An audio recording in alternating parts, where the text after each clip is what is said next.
السلام عليكم. سيدي وكا gurigu dhammaan waan kuu soo wada duubayaa wajahadiisii hore wataa qadarka saaban meenya waa wajahada hore waa 14 mitir samaad garan halkaas service-ka daaqadiisii iyo maqsinkii madbakhii dibadda weeyaan wakaa gudahan gelaya insha Allah gudaha markaan galo wakaa halkaasi waxa weeyaan waa barandii weeyaan samaad garan halkan waa maqsinkii service-ka ahaa samaad garan halkan waa suuli dibadda ah oo halkan ku yaala taangi baa dibadda yaala barandu halkan ku leeyahay dhinac walba deerku kaga wareegsan yahay halka inka deerku kaga wareegsan yahay dhanka samaarka sida halka uu kaga wareegsan yahay deerku waa dhax ka dhis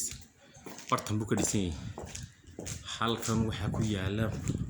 madbakhii baa isna halkan ku yaala samaad garan xagan kale deerku kaga wareegsan yahay isaguna albaabku halkan ku leeyahay halkan wadi ka arkaya albaabku halkan ku leeyahay laga soo galo halkan waa samaad garan gudahan gelaya insha Allah halkan waa barandii